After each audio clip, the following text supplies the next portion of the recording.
Good morning. Thank you for coming today. Merry Christmas to you. If we forget to tell you that, we're going to have the usual things, pledge and prayer and things. But if you need any Christmas gifts for your grandkids, daughters, sons, they're over there. And Mr. Jason is there. And he's really good. He'll be polite to you. He'll give you the right change, and you don't have to tip him. Because he doesn't deserve a tip. And he's got a helper, that guy over there, Mr. Smith Don, and you smell his name, S-C-M-I-D-T-T.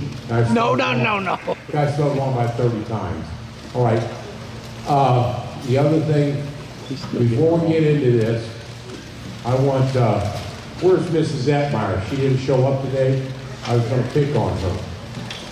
So I'm going to pick on somebody else. Come on, who wants to be picked on? There's Miss Atmeyer. Just stand up, Judy. Oh, she did show up. She wasn't scared of me. This is Mrs. Judy. And before we get into everything here, we've got to get prayer and everything else here. More important is, this is Mrs. Judy Atmeyer. And we're going to ask her a few questions, okay? This is her other half, Mr. Bruce. He helps teach people how to fly here. Now, Judy, do your grandkids know what you did in your life? Yes, I think so. Second or 2-year-old. Well, that's excusable. How do they know what your mother and father did? Yes. How about your grandparents? Yes. Well, she's the wrong example. From Holland, Indiana. I remember from Holland. All right, now most people would answer this differently. I picked on the wrong person. Most people would say no, no, and no. And most of you would probably say no, no, and no, or half you might. What that department up is up there, it's called our archive department. And we're archiving things that you and your family and your ancestors have done in different wars. And so you have to bring us memorabilia, bring us the stories, and type the stories up for us. Or they're going to be lost forever. This guy up there is going to talk in a few minutes. And he only goes back 3,500 years to find things, okay? Now, we're only making you go back 80 or 250 years during our country's time. 250 years, he's going back 3,500 years, and you'll listen to what he says. And that's what you're going to make us do 3,000 years from now if you don't document something. You all have a printer or you all can type. And let me just show you what this is. Where's your point? Now, do any of you have one of these? You probably have one of these. But your grandkids, I know, don't have one of these, do they? Or nieces and nephews. Yeah, I'm just being facetious. They do have one of these. Now, this is your job this year, is you're going to tell the niece and nephew. Judy doesn't have to do it because she already passed all the tests. Would you please, grandchild, let's get the grandchild named John, would you please tape record me of my life from when I first can remember things all the way through? And that was what I want for Christmas. And then you get this phone to type it up. And then the next day we're going to do my mother and father. Then we're going to do my grandparents. And then you're going to have that digital. That's your assignment, okay? And then your second assignment is you tell them to buy a membership. A lady over there is in green. Her name is Meredith Marshall, and she'll receive your membership. And then the kids can come here at any time they want their ear. And this guy over here, his name is Peter Blanc, and he's only got 6 simulators and 13 pilots back there that can teach the kids to fly. Then after they learn to fly, they might learn something from this place. We want to learn something from this place. So that's your 2 jobs, is number 1, digitize your history. And the second thing is think about buying a membership and telling your grandkids, what I want for Christmas is you to bring me out to the museum and you sit in front of one of these things and tell stories about your history or your parents' history. All right, sorry about the delay. Here we've got to get really going with things.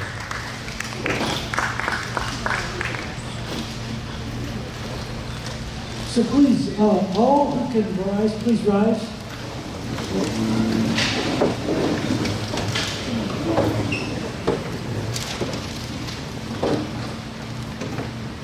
Let's bow our heads in prayer. Lord, our Holy Father, we give you great praise for this year.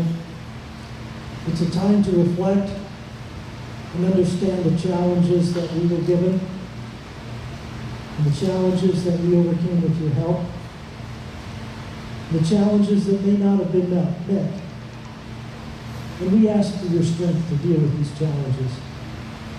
Today we give you great thanks for the hands that prepared the meals today, for the Brownstein Foundation and their support, for all the volunteers. Especially this day, we remember the parking volunteers who, no matter what the weather is, cold, rain, they're out there, and we give great thanks to them. They are a blessing. For it's not only with this event, but with many others we have here, that they're on their duty station. We also give thanks for those who've sacrificed their lives, their time for the service of this country. And we ask that going forward into the new year that you would be with us, give us your grace, your wisdom, your patience, that we may be the children that you would like us to be. Amen. So please join me in the Pledge of Allegiance. I pledge allegiance to the flag of the United States of America and to the republic for which it stands, one nation, under God, indivisible, with liberty and justice for all. Please remain standing while Larry Head leads us in the national anthem. Thank you.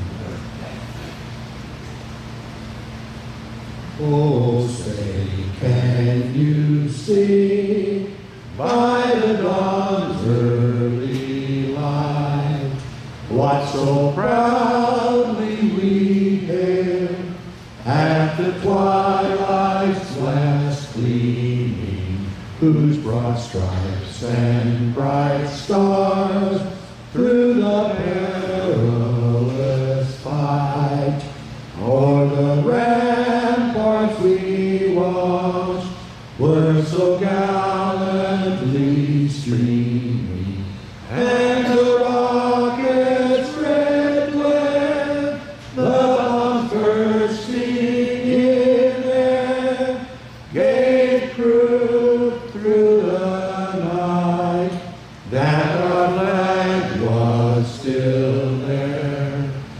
Oh, say does that star-spangled banner yet wave o'er the land of the free and the home of the brave?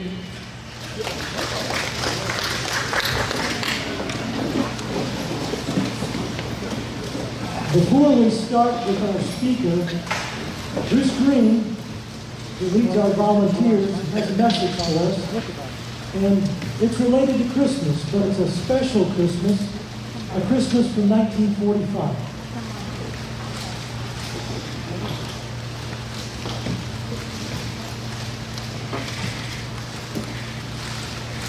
I thought it was appropriate on the 80th anniversary year of the end of World War II to talk about the first Christmas after the end of the war. It was a long and bloody conflict, defeated the forces of fascism and tyranny in the world. And in America, a lot of people were thankful for that, but they were mixed emotions. In December 1945, the American spirit and the role of Christmas was expressed when President Truman declared a 4-day Christmas weekend for federal employees, and that was very unusual for those times. The United States military launched Operation Magic Carpet, trying to get tens of thousands of soldiers home before Christmas, 1945. Thousands of GIs in Europe and in Asia who I'm sure were aching to get home to see their families. The U.S. Army and Navy launched Operation Santa Claus to process those thousands of GIs and sailors for discharge in time to be home for Christmas. I'm sure spirits were high for these veterans as they set out for home. They clogged the railroad depots the bus stations, the airports. They created the largest traffic jam in this nation's history. Some of the more fortunate were able to find somebody to give them a ride in a car, some thousands of miles to get to their homes. Across the nation, people crowded churches. They prayed with gratitude for the peace we now have. They reached out to wounded veterans, to children who lost fathers, to wives who lost husbands, and to neighbors who lost sons. Americans in big cities and small towns participated in displays of love that was so indicative of the American spirit. Here in Evansville and the surrounding communities, that spirit prevailed. In a community that had been so active during World War II to guarantee that peace, that victory that brought the peace. The community had been active in volunteering and other activities like the Red Cross and the USO, in producing so many wartime materials. So at the end of this war, and as the first Christmas approached in December of 1945, they celebrated together. Main Street in Evansville was decorated with lights for the first time since 1941. The wartime industries that had been such powerhouses during the war began to transition from wartime materials to producing consumer goods once again. The last LST ship was launched from the Evansville shipyard on December 14, 1945, 80 years ago. So I just thought it appropriate today that we take a moment to remember the sacrifices that the veterans, that those who gave the ultimate sacrifice, their lives, and that the people in this community made to ensure that peace would happen. So I thank you for your attention.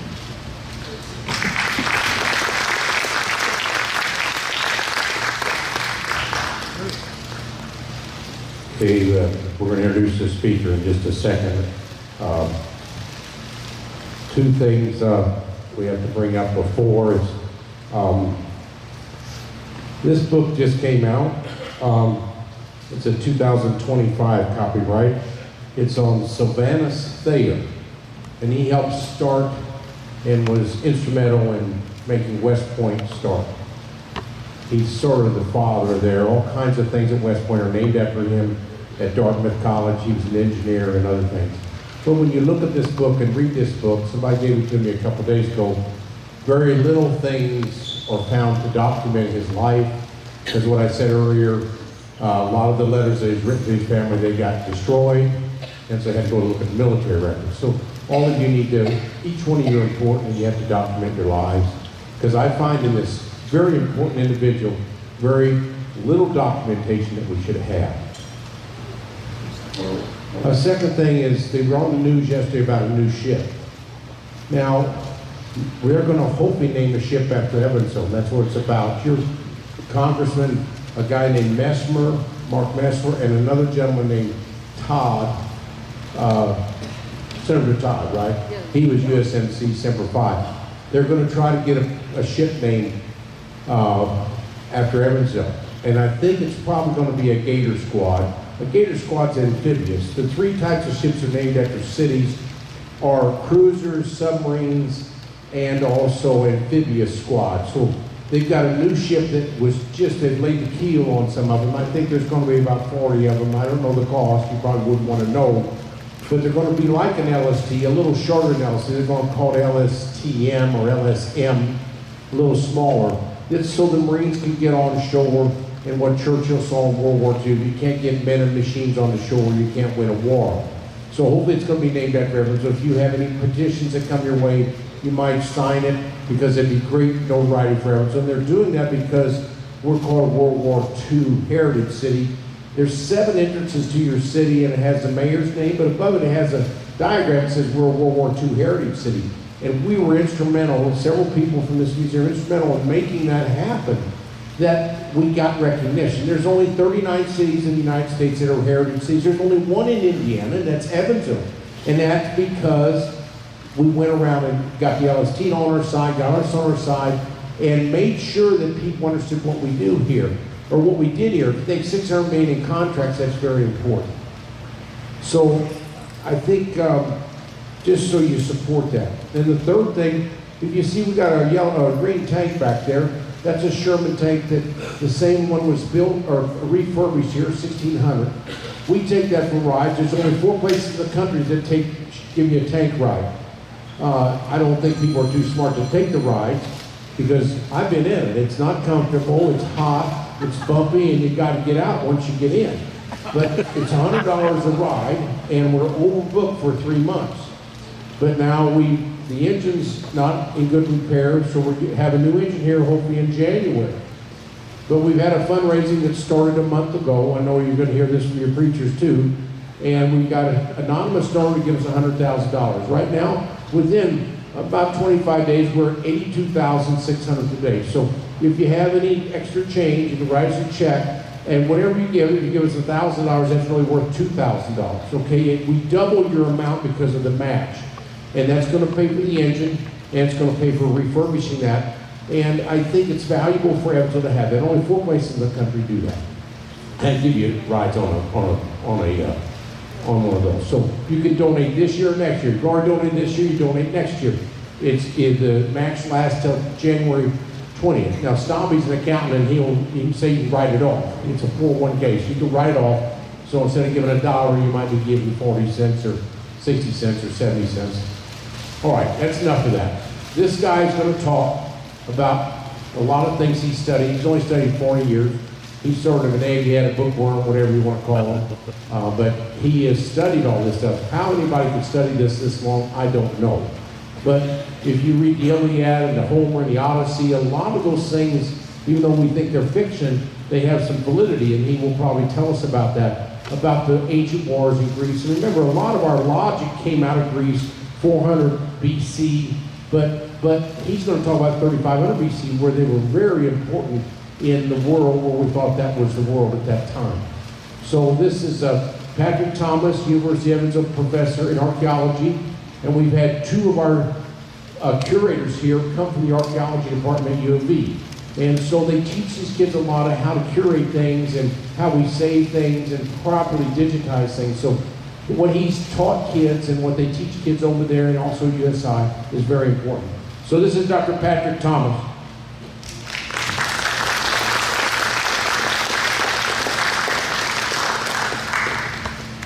Wait, is the microphone working well enough? Okay. It's been a whole year since I retired. I haven't done a big presentation for a whole year, so maybe I'll be a little bit rusty. Forgive me for that.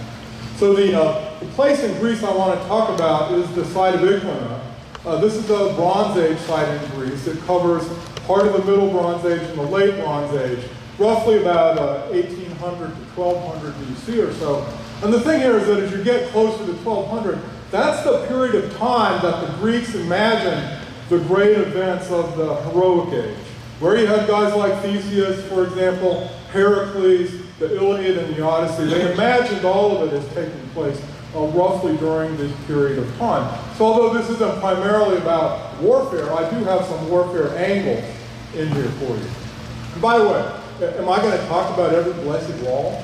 No, I'm not, okay? It's a mess. All right, most archaeological sites are a mess. And what we as archaeologists try to do is to take the mess and to try to put it into a coherent picture to try to show what was going on at those sites at the time they were occupied. So where is this place? This is the Greek mainland right here, the big island of Crete down here. This is Turkey over here. We're down in this area right here, which is called Messenia. Messenia, all right?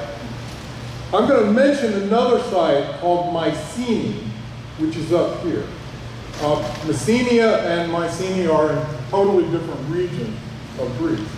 We can't see the pointer. What's that? I can't see the pointer. Yeah, the pointer is pathetic.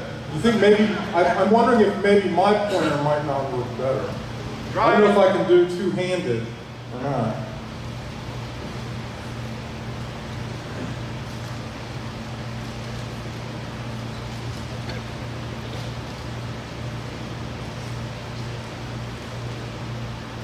Yeah, no, that's not much better. Yeah, it's better. Well, when you get on the white, yeah, it's better, not better. Yeah, turn down the lights more. We'll turn it off. So the name of our site, Iklaina, comes from the name of a nearby modern village. Iklaina is not the ancient name of the site.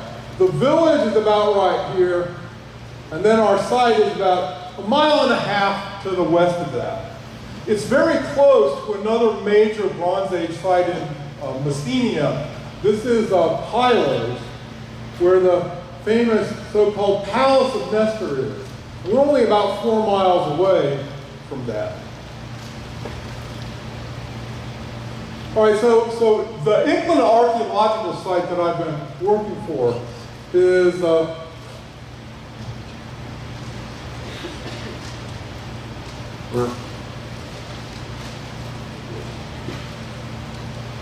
it's right here. So, you know, there's a set of low hills here that are between us and the coast down here. But we're very close to an important major historical site where there have been a number of major historical battles that took place over time. This is the Bay of Navarino right here. If you're an ancient civilization geek like me, the first thing you think about with the Bay of Navarino is you think about a famous siege where the Athenians trapped 400 Spartans on the island of Sphacteria here in 425 BC or so. But I think for many of you, there's another event that took place in the Bay of Navarino that you might be more familiar with. All right, so that's the bay right there. This is the Battle of Navarino Bay. This is one of the most significant historical battles in the 19th century. It basically was between a group of European powers and the Ottoman Empire. And the result was that the European fleet of a combined British, French, and Russian ships, it smashed an Ottoman-Turkish fleet. And that more or less then cemented Greece being independent from Ottoman Turkey. And it also basically signaled the long, slow decline of the Ottoman Empire over the course of the next 80 years or so. So that battle then took place, you know, right out in the Bay of Navarino. If you were standing on the side of Iklaina back then, you would have been able to see that going on. All right, so the question here is why did we go to Iklaina to start with? And what I point out here is that none of these walls that you see here were visible. The only thing that could be seen on the site at all was a large platform here. It looked like a terrace, all right? So this is the so-called Cyclopean terrace right here. That's what initially drew attention to the site. And as far as we know, really nobody noticed it from antiquity onwards until sometime in the 1950s or so. So it's called Cyclopean because of the large stones that are used. The later Greeks believed when they encountered walls or terraces that used these large stones that they were made by the big one-eyed giant called Cyclopes, whom you read about in the Odyssey, or at least relatives of those Cyclopes. So this is part of our Cyclopean terrace right here. Again, the stones are very, very large. Some of them weigh as much as 3 to 4 tons or so. Most of them, in fact, will weigh somewhere between 500 pounds to a ton or so. So these are very, very large stones that would not be used in any kind of common residential structure at the time. So Cyclopean masonry like this is generally speaking associated with major administrative centers. And conventionally we call these places palaces in the Bronze Age. Certainly one of the most famous places you can go to see Cyclopean masonry is at the site of Mycenae, which is in the northeastern Peloponnesus. So most of Mycenae's walls look like this right here. So that's Cyclopean masonry. When you get around the gates, well, then they turned it into larger ashlar blocks. But the key point here is that in many of our Mycenaean palatial, I need to go back there. Many of our Mycenaean palatial sites, they have got Cyclopean fortification walls that go all the way around the site. And these were intended to protect relatively small groups of rulers. They weren't intended to protect the whole population. So in the late Bronze Age, in many parts of Greece, we find the major administrative sites are protected by these Cyclopean fortification walls. We also have terraces and the like on which they put buildings that use Cyclopean masonry. In Messenia, though, we don't have Cyclopean fortification walls. There's no fortification walls down there that have been identified for certain at all. So it's a major peculiarity of our region that even though this is the same civilization, that you're dealing with a very different approach to protecting their sites. So the Cyclopean terrace here, again, this was first noticed by a Greek archaeologist who was basically looking for sites in the part of Greece that he was assigned to work in. So he identified it in 1954. All he could see was that there were a lot of big blocks there that were piled up on top of each other. He correctly recognized immediately that this was a Bronze Age site. And he did some very, very limited excavations there, just simply to confirm the rough date that he had assigned to it. And then he moved on to the next place. The guy, by the way, he's kind of like a bee going from flower to flower to flower, looking for things that might be really spectacular. All right. So the Cyclopean terrace, then, it was completely overgrown by trees and shrubs. You would hardly, if you come there in 1970 or so, you would hardly have been able to see that there were any visible stones at all. The landowner at that time apparently got the idea of trying to level off some of his land. And so he brought a bulldozer up there, and he started bulldozing. And he actually bulldozed in some fairly large parts of the site. And then he got the idea to put the bulldozer and to try to bulldoze that terrace. So again, he didn't know how deep it was. All right, and it ended up with him breaking the bulldozer. And he gave up then on trying to do any more. So this is a recent aerial photograph of the Cyclopean terrace right here. That's the trench that the bulldozer dug through it. All right. Again, he broke it and then he gave up. Unfortunately, what he did then is that whatever building remains were on top of that terrace, he more or less completely bulldozed over the side. All right, and we found a lot of the remains of building that was on top of that terrace. We found them over in this area right here. You know, and unfortunately, usually they're going to be badly broken up. Here they were even more badly broken up than usual.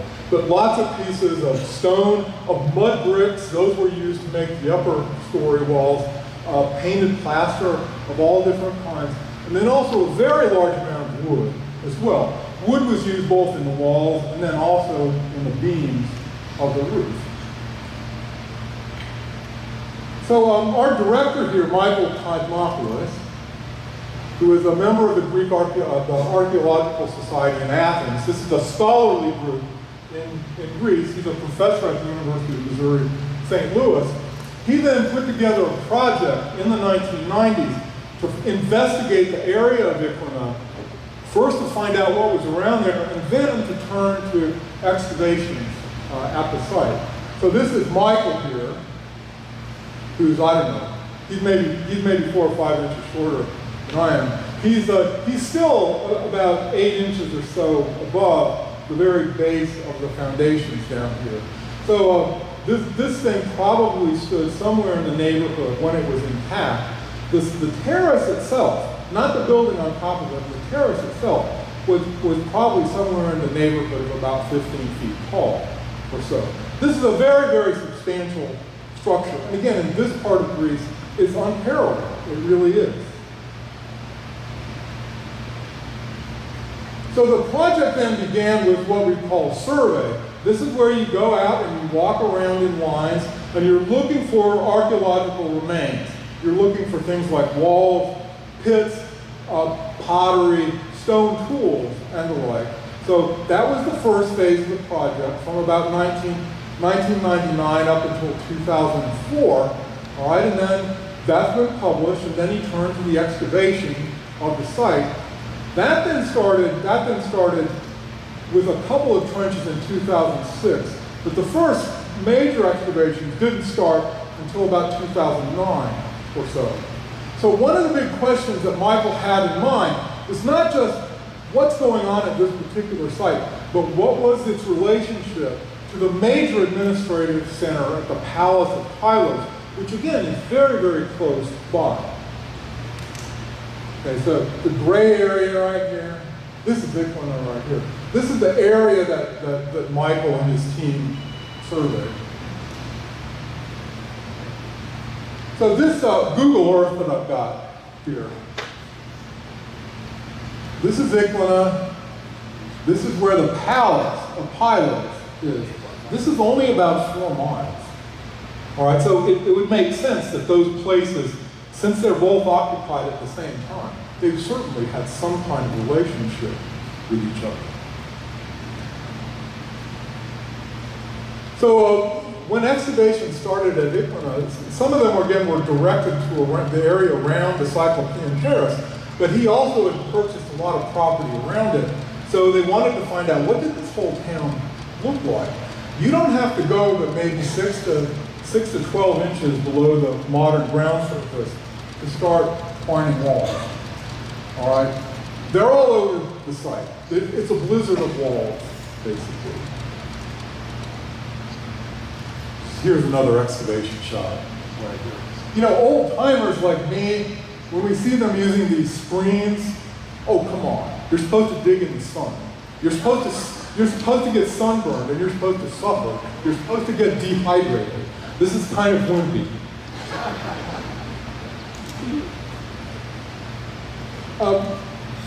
It's not uncommon at many sites that you're going to find very extensive modifications to buildings over time. At Iklaina, in some parts of the site, these are extreme. So you had situations where houses or other buildings were being put up, they were being remodeled, you had walls being cut open, and then additions being put on. Sometimes they demolished part of the structure to put an addition on it, and then sometimes they simply started from scratch. And since this is unlike what I just saw coming up here on Highway 41 at the corner of Walnut and 41, where they just demolished a house on the corner, and the debris from that is still sitting there. Well, a big truck's going to come by in the next few days. It's going to pick all that stuff up. It's going to take it off to a dump. Well, they didn't have dump trucks back then. So what they generally speaking did is, if they're going to build a new house, they frequently just simply level off to a certain level where it was, bring in some fill and build on top of that. All right, so disentangling walls on walls and buildings on buildings, it's a very, very difficult task. One, fortunately, that I don't have to do. We have a site architect who does that. And I say, if you're worried about anything getting stolen, we have dogs that will help prevent that. Although, admittedly, the dogs would probably look the other way if you threw them a piece of meat or something. So we've done about 12 seasons of excavation and several study seasons since 2009. And we've really identified 3 different areas. One, the so-called monumental sector. That's this one to the southwest, right here. That's where the Cyclopean Terrace is. And in this part of the site, what you find is that these are very large buildings. They're made with nice, regularly shaped stone blocks of very large size. This is a kind of a formal architecture that requires specialists to do. Further to the north, we've got a residential area. This is the north sector. But it also seems that though they were manufacturing things up there. There's some of these buildings are provided with extensive drainage systems, for example. And then we haven't done that much work over here, the so-called east sector. This is basically a residential area, as far as we can tell. Now this is still a small part of the site. The buildings go out very, very far in this direction here, here, and here. So again, we're only looking at the very core of the site. Much more work could be done there.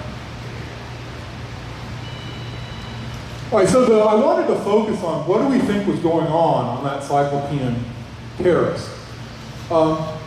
This was clearly designed to support a very large building. Unfortunately, the details of that building probably were badly damaged simply by the passage of time because it was very close to the surface. And the guy with his bulldozer simply didn't help things, that's for sure. So it turns out that the Cyclopean terrace, it's not really a terrace at all. A terrace is going to have somewhere between 1 to 3 walls on it. This is a full-blown platform that was visible on all 4 sides. So we should probably call it the Cyclopean platform, but at this point it's so embedded in the scholarly literature that we can't do that. We've got to keep calling it the Cyclopean terrace. What was on top of that, according to our architect, was a multi-story building. We can argue whether there were 2 stories or 3 stories here. I don't have a dog in this particular site, okay? But it's clear that it was a multi-story building, that it had a courtyard off here that was screened by other buildings. This arrangement where we have a major administrative building flanked by courtyards is something that we observe in many, many other Bronze Age sites in Greece. It cements the idea that this was a major administrative center in its own right. The date of this building, the terrace itself that supported it was very clearly built sometime between about 1325 to 1300 BC. You say, how do I know that? Well, the way that we tend to date these levels is by using pottery that we've developed chronological sequences for. That's my particular area of expertise, is the ceramic evidence. And it's basically incontrovertible that when we get down to the lowest levels and we find where they started and the kinds of pottery that was deposited before this was built, it's right around 1325 to 1300. And then this building continued in use for some long period of time. It was destroyed somewhere between 1275 to 1225 BC. Again, if the guy hadn't bulldozed this, we might have been able to get that down to 25 years or so. But at this point, we're not going to be able to be more specific than that. So this model that I'm going to go through here. This is a fly-around 3D reconstruction that our architect has done. So what he's trying to show you here, where you got the stones and then the white on top, the Cyclopean terrace stones were actually covered with a thick coating of white plaster. Some of that plaster still adhering to the stones. All right. We can argue the placement of the windows and the like, that's very, very conjectural. All right. But we know that buildings like this tended to have wood frame windows. They invariably had some kind of chimney on top of the roof. And then what he's trying to show you here, towards the end of his fly-through, some of the plaster here had painted decoration on it. On the exterior of the building, what you had was, it seems abstract scenes, basically geometric kinds of patterns and the like. However, on the interior of the building, it had plastered walls. There were fresco paintings on the walls. These, when I say fresco, by the way, Greek Bronze Age frescoes are not strictly frescoes. Frescoes are supposed to be painted on wet plaster. It appears that our Greek Bronze Age painters were completely indifferent as to whether the plaster was wet or dry. But these don't look very great, do they? But when they're cleaned up and studied, well, they become a bit more revealing. This one here Well, there's a guy's little face here, and then there's an arm right here, and then it looks like there's the back of another person right here. Well, when that's cleaned up and restored, that's what it was. So you had two guys rowing a ship, all right? We have Bronze Age frescoes from other palaces that show very similar scenes, in fact. The fish, by the way, they're actually present, traces of them are present in that fresco. This is a kind of a shorthand way that these painters showed that you're dealing with the sea as opposed to a river of some kind. And then probably our most famous fresco fragment is the lady's face right here. These, again, she's very similar to ones that come from other major administrative centers in the late Greek Bronze Age world. The conventions that you see here, where the male's flesh is kind of dark red and the woman's flesh is white, that's a widespread convention that we find throughout the entire Eastern Mediterranean, not just in Greece. So in lots of respects then, these are fairly typical kinds of frescoes that we would find in a major administrative center. Now, my particular role in this project is to be one of the ceramics analysts. That is, my day is usually this right here. They excavate pottery out, it comes down to us, we wash it to try to get some dirt off of it, and then we lay it out according to the classification systems that we have. And we're really trying then to tell the excavators, what is the latest material that you got here? Number two, are any of the pieces mending up into whole vessels? Number three, is there anything unusual about the pottery? Maybe there's an exotic import, for example, which definitely wasn't local. So we don't work on the site. We work in the town of Modern Pylos, which is about 15 miles away from the site. And there are some years where we don't go up to the site at all. You know, in an era of high-resolution photography, where every excavator, if they don't have a specialized camera, they've got their cell phones. We've got incredibly accurate drones that fly over the remains. Anything the project directors want to ask us, they can basically send us pictures, and then we can we can then relay the information back to them very quickly by a cell phone. We're very, very fortunate. Some parts of Greece, they're not exactly hospitable to archaeologists. The town of Modern Pylos has been wonderful in allowing us to use this very large space under the town gymnasium. And we've got our own security here. This is the neediest dog in the entire world. So, you know, what do I mean, you know, we're looking at pottery? Again, over the course of the last 150 years, we've developed a chronology for how pottery changes in Greek culture from about 6000 BC, when it first appears, all the way down to the modern times. So, you know, so for example, this is a whole example of what these come from right here. But this particular shape is only going to appear between about 1700 down to 1500 BC or so. And the decoration on it, the spirals, and then that little band right there, again, that's going to allow us to narrow it down even further. We have some very cool pieces.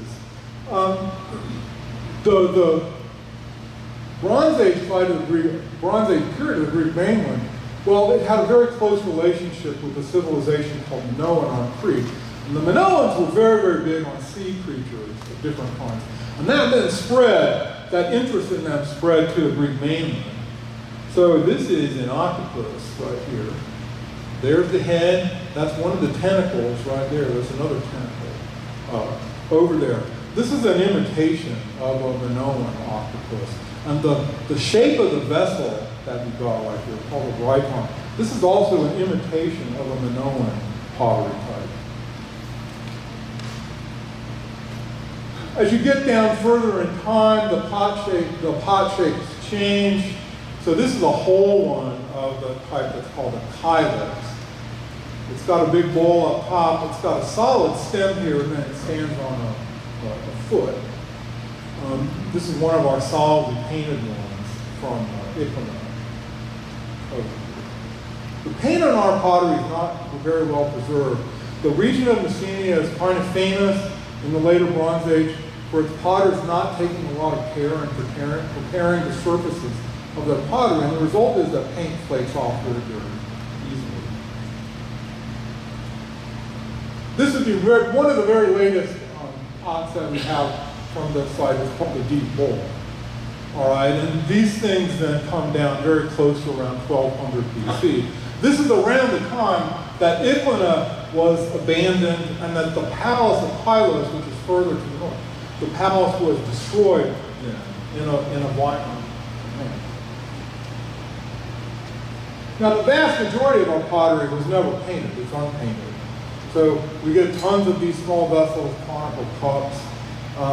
We've got over 2,800 rims alone of these things, 300 complete profiles. Sometimes we get a nice big pot. This stands like this. Oh. It's a water jar. It's a familiar, called a hydria. It's a very familiar type, and it continued all the way down into later Greek history. This one comes from right around 1200 BC.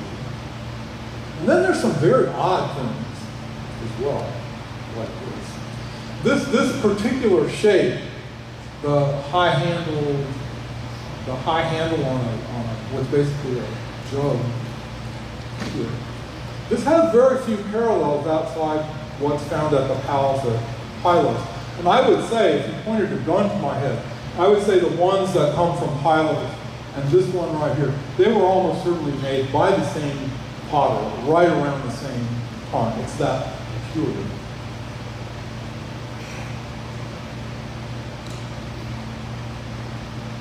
A kind of an uncommon thing that we have very many of this site are so-called spit stands. These were used in pairs, and they were used for roasting meat.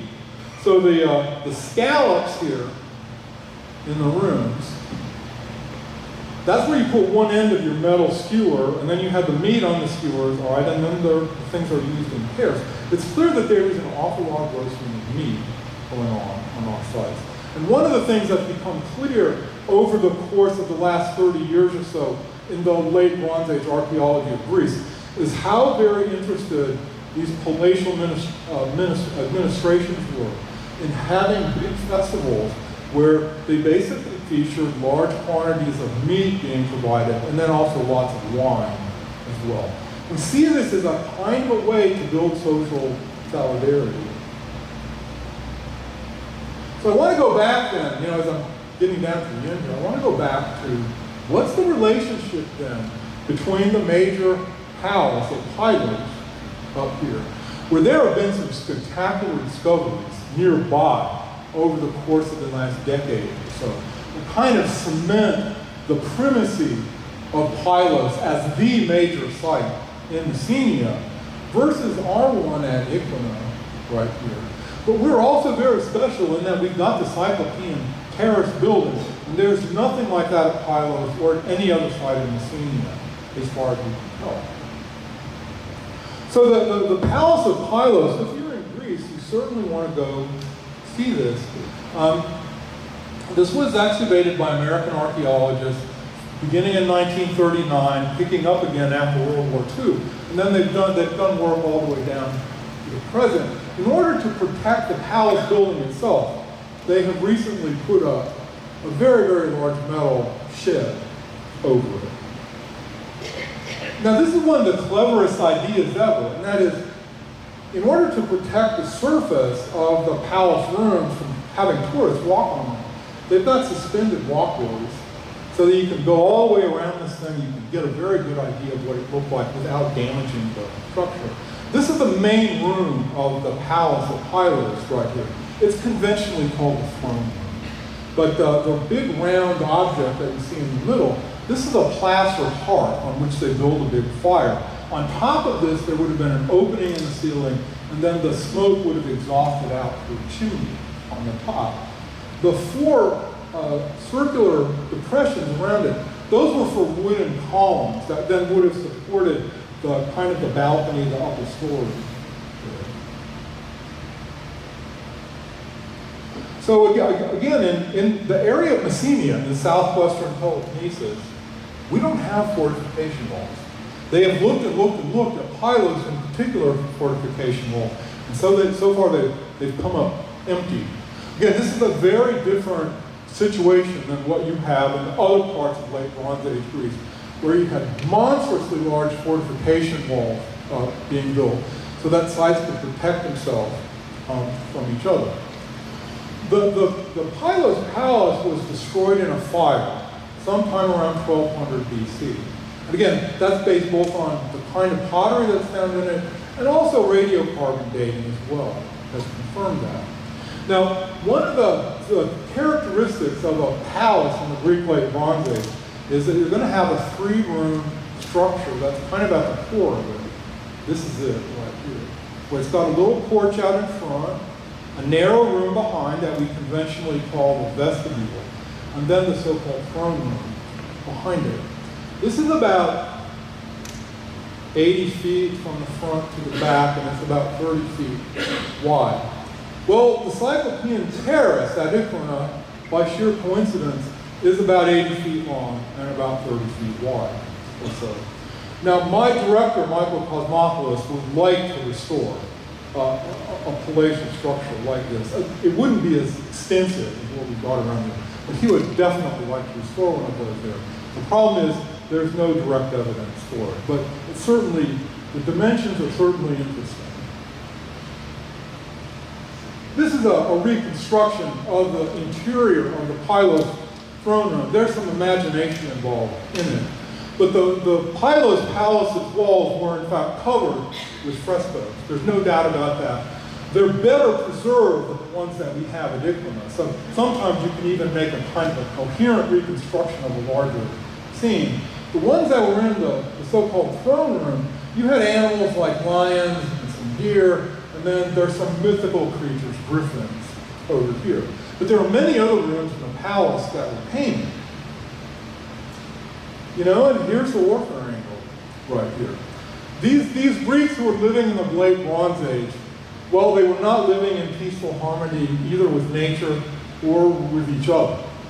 Warfare scenes in these frescoes that are found throughout Greece, and then in other kinds of media as well, they're very, very common. So one of the more famous frescoes that comes from the Palace of Pylos, usually just called the battle fresco. This is a convention for a river right here. So this is showing guys battling in some kind of stream or river. The two sides are distinguished from each other by the fact that one side's wearing helmets, right, and then the others are not. But they're using short daggers, and then this is probably a club right here. An even more famous one, this is the so-called Tarzan fresco right here. The thing to remember is that when this palace was being excavated intensively for the first time, just before World War II and then after World War II, remember all those Tarzan movies with Johnny Weissmuller, all right, and Maureen O'Hara and everything? Well, all right, so you've got a group of enemies here, apparently, who are wearing animal skin clothing. And they are fighting against guys who are wearing the same types of helmets, which actually are made out of sliced boar's tusks. All right, and again, in the context of a stream of some kind. So, you know, the palace, it seems to have emphasized, you know, some military activity. There are also scenes that show guys riding in chariots, but again, in a military context. So that's exactly the same kind of helmet that's made out of sliced boar's tusks, sewn onto a leather cap. And the main weapons then were either spears or short swords.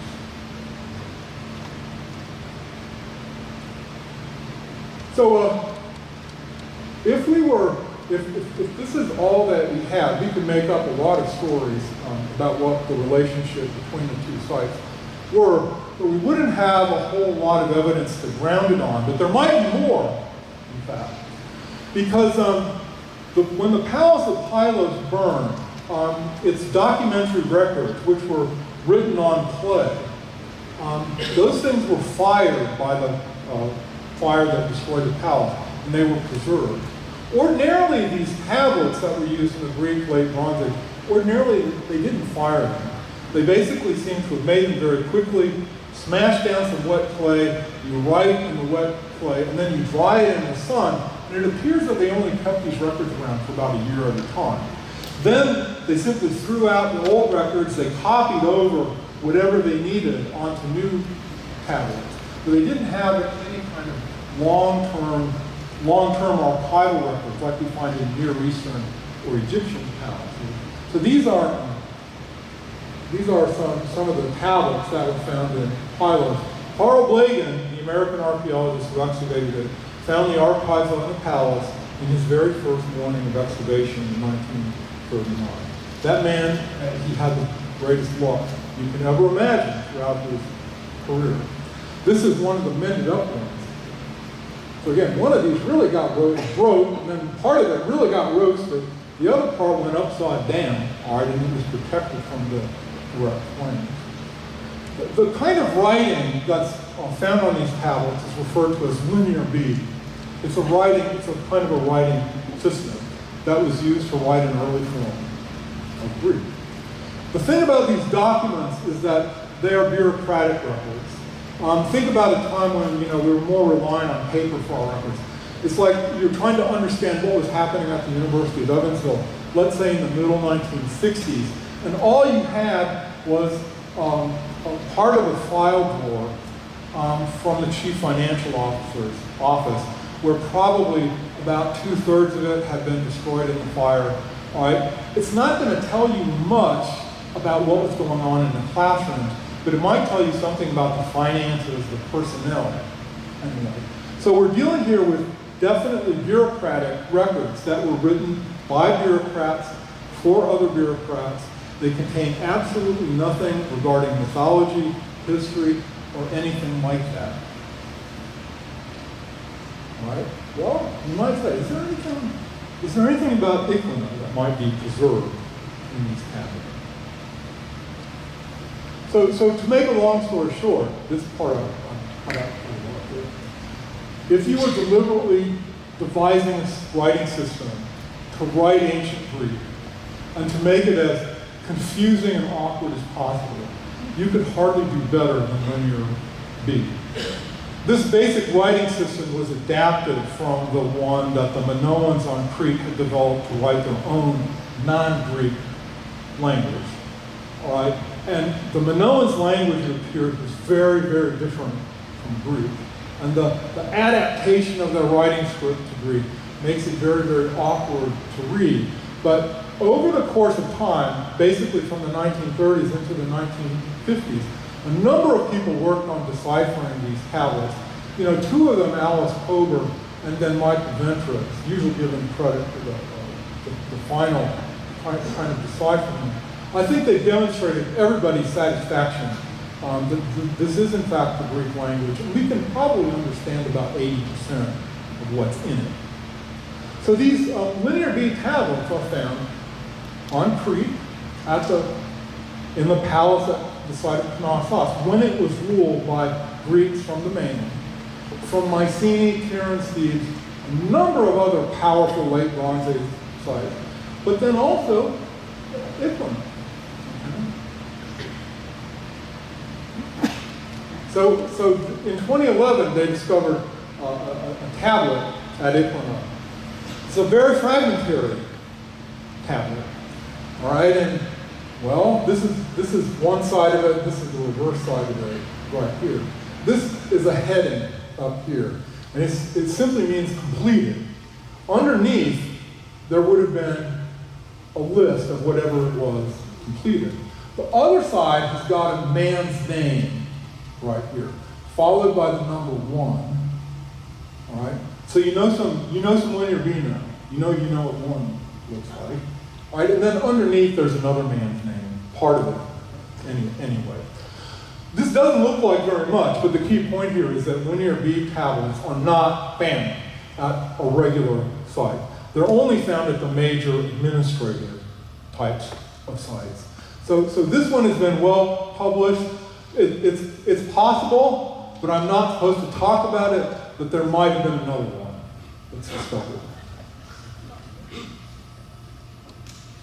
So when we look at the ones that come from the palace, we can understand something about how the ruler of the palace was administering his kingdom. And it's fair to call it a kingdom, in fact. The scribes of the palace divided the different sites into two regions. One is called the near or hither province. The other is called the far province. So basically two bigger regions. And then within each of these regions, there are a number of district capitals, 16 of them altogether. One of the regions, the hither province, had 9 district capitals. The other one had 7. The 3 tablets I'm showing you here, they show what's called the standard list. So when they enumerated the district capitals in each province, they always occur in a particular order. And my colleague, Cynthia Shelmerdine, who just retired from the University of Texas a few years ago, back when she was a mere slip of a girl in graduate school, suggested that the sites actually were listed going from north to south. And I think everybody accepts that now for a variety of reasons. It's conventional in linear, when we're studying linear B, to keep it in the form that it's written. A linear B is basically a system that writes by syllables, not by individual phonemes or letters in an alphabet system. So this is the hither province here. This is the further province over here. All right? The thing about Iklaina is that given the nature of the site, the fact that it was occupied around 1200 BC or so, at the same time the Pylos documents were written, that it's clearly an exceptional site. It has to be one of these 16 district capitals. Moreover, simply because of where it is, as I'll show you in a minute, it's got to be somewhere in the near province. So we say, in our study, we say the near province and the far province. Actually, the terminology they use is on the near side of Mount Agalio, on the far side of Mount Agalio. And we know where that mountain range is. It basically runs where my red line is, right here. All right, so this is the further province over here. This is the near or hither province over here. The palace at Pylos is somewhere like about right here. All right? So we're going to be in the hither province somewhere. And to cut to the chase, I think most people agree now that we are probably the district capital that's called Apua, or Apu-2, as it's shown on here. So, is there any other evidence that this site was important enough to be remembered in later times? And the answer to that is yes. If you're familiar with Homer's Iliad, in the second book, there's a section that's called the Catalog of the Ships. The Catalog of the Ships lists the names of the Greek kings who sent forces to Troy, the towns that are in their kingdoms, and then also how many ships that they brought. Now, at the time, in the Iliad, the king of the area of Messenia is Nestor. All right? So under Nestor, we find, again, this is Homer's words right here. From Pylos and lovely Irene, from the fort of the Alpheus, this is a river. All right? From well-built Ivy. Well, that's pretty close to Apua. All right? When you look at it in Greek, okay, the word Ivy, written I-pu, and it means steep. And if you think about the side of Iklaina that we have, in fact, on the western side, there's a very precipitous drop right here. If you were looking at it from down below or even from out to sea, the word steep would in fact come to mind. So again, we think now at this point that Iklaina's real name was probably Ipu in the Linear B tablets, and it's the same site as Ike that Homer had in the Iliad. So the big questions now that we're trying to address, and I think it's safe to say that we will never be able to prove 100% to everybody's satisfaction.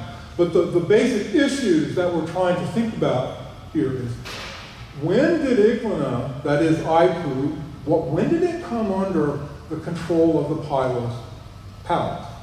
Again, it almost certainly did. There's almost no question about that. The issue here is that gigantic building that's on the Cyclopean Terrace.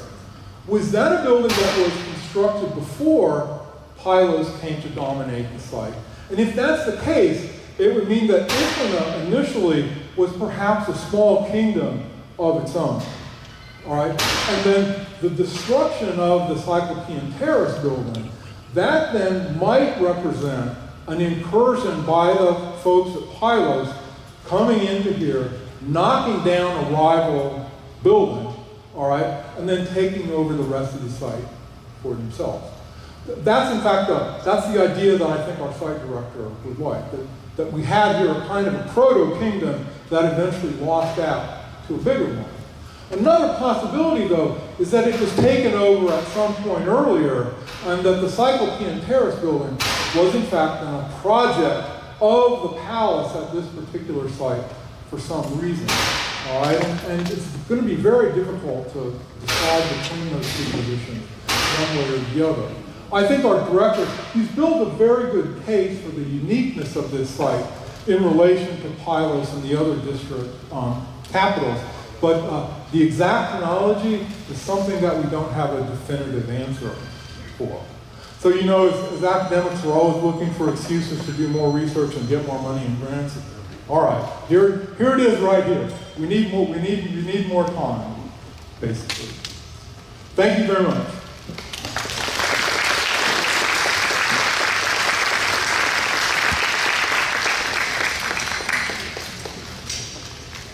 Okay, I think there's some questions, but that big building you're talking about, that AD, if I'm in the Iliad or the Homer and all that, going up the ships, that they may have seen that building is what you're implying, that big building, and they mentioned it in the classics that we were supposed to read in high school.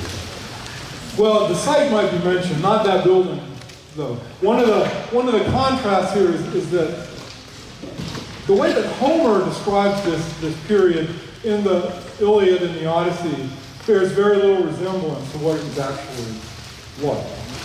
All right, and so the Iliad and the Odyssey are not really historical documents, although they seem to reflect knowledge that passed down over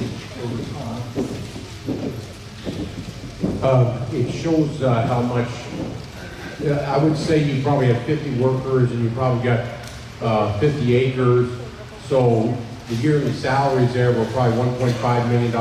Who paid for all this? $1.5 million for 7 excavations, that's a $10 million project, and I may be all wet, but can you tell me who paid for all this stuff?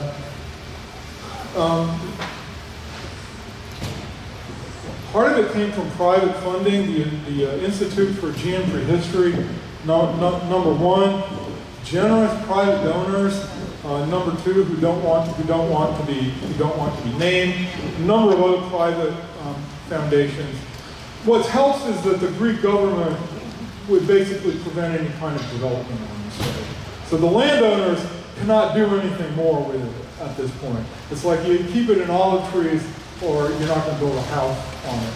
The project's expenses itself, well, we have run a field school there. And part of the project expenses are supported by the field school that's attended by undergraduates. Specialists like me, we work for free. I mean, they provide us airfare to get over there, and they provide us lodging, but we work for free, basically, in exchange for publication rights. But I would say, you know, your estimate in terms of what's been spent so far, probably about $2 million would be pretty close to it. So the Greek government gave you all that free. Are other countries that friendly in allowing excavations like that? If you went to China, would they let you have all that property? And even in the United States, would you be allowed to do something like that, and the government be nice to you like that? Sometimes the Greek government has given property to the Americans. For example, if you visit Athens, the marketplace of Athens, the Agora, the Greek government in the 1920s was very interested in getting that excavated because of its importance in classical history. And the Americans had the greenbacks, right? So they basically expropriated that entire property. They made the residents move off, and then they gave it to the American School of Classical Studies, which is our kind of our dominant research institute for Americans in Greece. And they've done excavations there ever since the early 1930s or so. We've got a few construction people, they might want to ask you a question about the construction of those buildings. That seems to be pretty fabulous 3,000 years ago. I'd like them to pipe in on this. The other thing is University of Evansville, if you know where New Chapel is, they did an excavation under New Chapel. It used to be a bunch of Quonset huts that the Air Force would give to people to stay in and live. Mr. Yeiser, he lived there. I don't know Ted Yeiser, he worked for Crescent Plastics, but him and his wife lived there in Quonset huts. And then they did an excavation on the top 6 inches there. They also have done an excavation over in Israel for 2 or 3 years. Can you speak to those things, those excavations, and how they've done? And then also in Italy, too, at the southern Italy.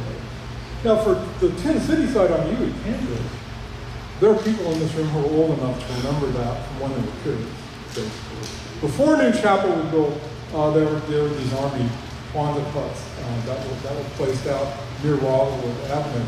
That was married student housing there for students going through the university on GI Bill, okay? And specifically for married students, preferably those with children who needed kind of their own accommodations and the like. So, you know, archaeology doesn't have to be about vast antiquity. It can be about very recent things. There's archaeologists now who study modern landfills, in fact, and you can find an awful lot about American culture from looking at what we throw away, in fact. And a lot of what's said and what's commonly believed turns out not to be true at all. Some of you might remember that there was a panic about disposable diapers. Those are going to completely fill up American landfills. And there was a claim made by a major environmental organization that disposable diapers accounted for 15 to 20% of what was going into American landfills. Well, that's something that we can test. I don't want to do this, folks, but there are people who do. I mean, they're working with poo. Disposable diapers don't even account for 1% of what's going into American landfills. Most people don't realize that what the biggest component of modern landfills is, in fact, construction debris. And again, that's what's so different today compared to then, is that back then it was very difficult to get rid of large amounts of stones, mud bricks, other kinds of things. And they, generally speaking, they more or less had to leave it at the site or simply shovel it off to the side. They couldn't cart it miles and miles away. Good for us, though. Well, how sizable were people? We know something about that. Your average man was somewhere around 5'6". Average woman somewhere around 5 feet tall. One of the things that we would desperately like to find at Iklaina is the cemetery. There is a cemetery there, for sure, somewhere nearby. We don't know where it is. And they're probably, based on the length of time that Iklaina was settled and the size of the settlement, you're probably talking 40 to 50 graves. These graves were reopened and reused over time. They're chambers that are cut into the sides of a hill. Moreover, there would be another kind of grave. It's got a vaulted stone roof on it. They're called a Folos tomb. Other sites in Messenia that seem to have been district capitals, they've got these so-called Folos tombs. The Palace of Pylos has got 5 of them, including 2 that were discovered in the last 10 years. We've got at least 1 on our site.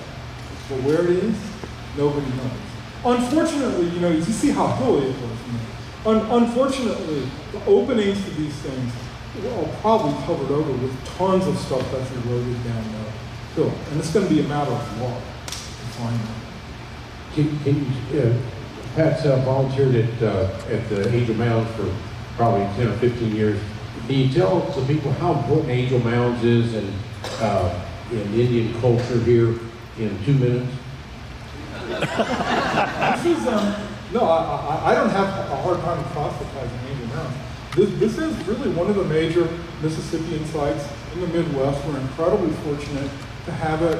Mound A at Angel Mounds, this is one of the largest earthen mounds in North America. I'm not sure many people realize that. The only one that would be much bigger is the one at Cahokia near St. Louis. Angel Mound is a very important site for about 300 to 400 years or so during the Mississippian period.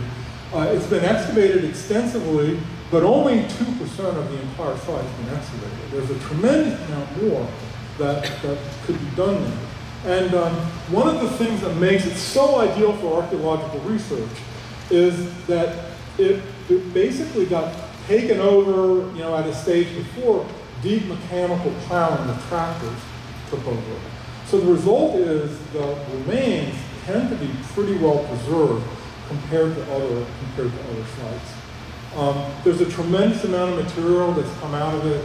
Lots more work can be done.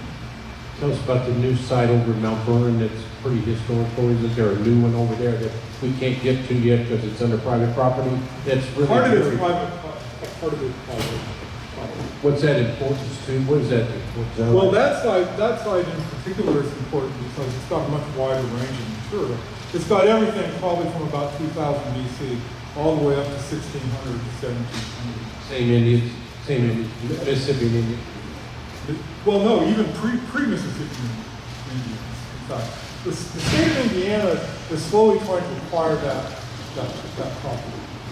Again, there's a tremendous amount of material there, some of which has been excavated systematically by a local university. Not very much. Other parts that were investigated by an amateur archaeologist back in the 1940s and 1950s. And old Charlie did actually a very good job by any amateur standards. The problem there is, in order to protect that site, you really need to acquire somewhere in the neighborhood of 640 to 800 acres or so. So more than a square mile. I think they've only purchased about 80 acres.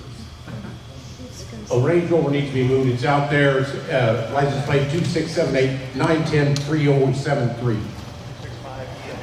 265 ELU, the Range Rover. I got the number wrong. Now, I want you to tell them how fortunate we were to have Dr. Black to do Angel Mounds and why Eli Lilly was so important in allowing us to have that dig there. Well, Glenn Black was the professional archaeologist who investigated Angel Mounds. Eli Lilly was older than Glenn. Eli Lilly had an interest in Native American archaeology for a long time before he met Glenn Black. And he actually put together a very nice catalog of carefully surveyed sites so you could see where earthworks were at some major sites in Indiana. And then Eli Lilly then provided the funds that were necessary in order to purchase the site from the Brim. Even though it's called Angel Mounds, the Angels didn't really own very much of the site at the time. It was mostly owned by the Brim family. All right, and so Eli Lilly then, through a donation to the Indiana Historical Society, which then in turn purchased the site, and then gave the excavation rights to Glenn Black of Indiana University. That's really what got the research there underway. And then Eli Lilly quietly funded out of his own pocket the costs of a lot of the costs of the excavations over time. Eli was a very forward-looking person and interested in historic preservation. I have no other questions, but you didn't talk about what we did in Jerusalem from the University of Evansville, and tell us about the dig over there. In Jerusalem or over in... You went over to Jerusalem, did a bunch of digging. Can you tell us a little bit about that? That's the site of Jezreel in Israel. I don't know if you're familiar with your Old Testament. You know old Jezebel? Jezebel comes from Jezreel. So this is a site that my colleague Jenny Ebeling was the co-director of for about 10 years or so. They're in a study phase right now. So this is a site that really, it's mostly a Bronze Age and Iron Age site, but they're interested in the whole history of the site, going all the way down to like World War II or whatever. There's plentiful remains from many different periods there. And so I would say some of the most spectacular things they found in Jezreel, some of the tombs that they discovered have had interesting items in them. But for me, the wine factories, this is a very well preserved area where they were crushing grapes and then turning it into wine and then putting it into the large storage jars and the like. It's very, very well preserved really. So it gives us a very clear idea about how an important commodity like wine, for example, was processed. I didn't know anybody else has any questions. Please pick your hands up. I'm not there. Mr. Brett Holmes, he's got a microphone right next to you, right there. Yeah, you're going to have to talk loud because I'm deaf. Well, I'll do the best I can. Have they come up with any connection between Pylos and Temple of Pygmalios on Crete? Between Pylos and The Temple of Pygmalios on Crete? no, not a direct connection, no. But our area of Messenia, it's got very close connections with the Minoan civilization on Crete. We can see that, for example, in some kinds of the pottery shapes that imitate Minoan shapes and the like. And there's an island that's in between Crete and Messenia called Kythera. And the island of Kythera seems to have been the place that was the transmission point for the Minoan style of painting to the Greek mainland. So yeah, these overseas connections were definitely important. And that's why we think it's among the reasons why in the palatial centers when we find frescoes, that ship frescoes are actually pretty darn common.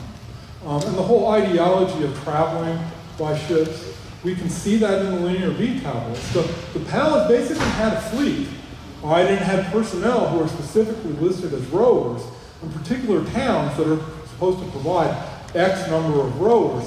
It also mysteriously talks about the watchers of the coast. All right, so evidently there was some kind of group that was delegated to watch the coastline, probably for anybody coming. Now this has been magnified by some people into what amounts to people preparing for a D-Day invasion. That's taking it too far. But it's very clear that there's a very systematic interest in the sea, in watching the coast and having their own fleet. And in a recent kind of geeky article, I've argued that sea ideology carries over into some of the particular kinds of animal motifs that appears on Greek Bronze Age pottery. But that, folks, that's hyper geeky. I'm not going to get into that. Last question.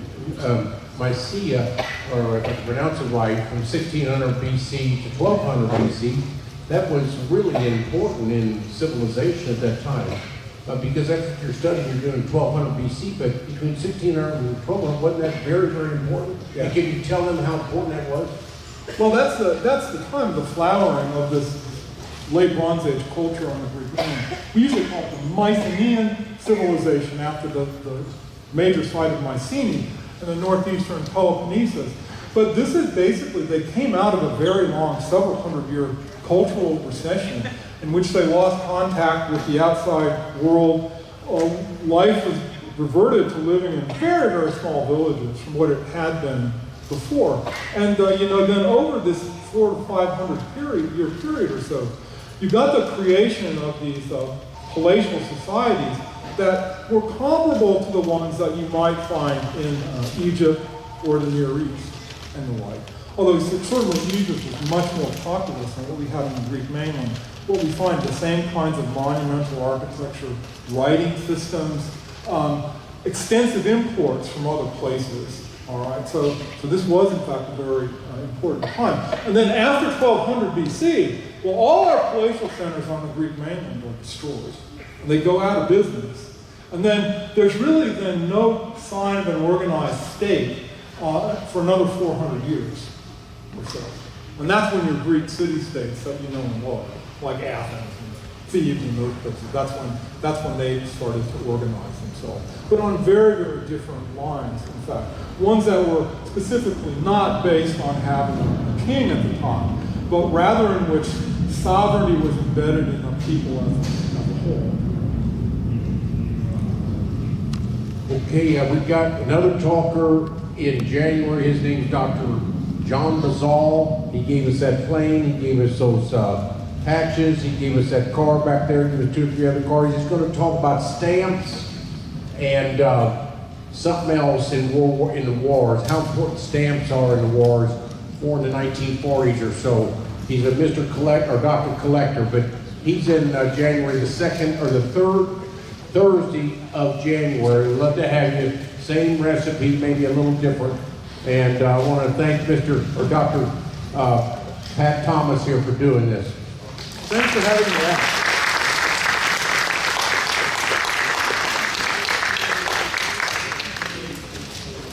Just standing in front of them.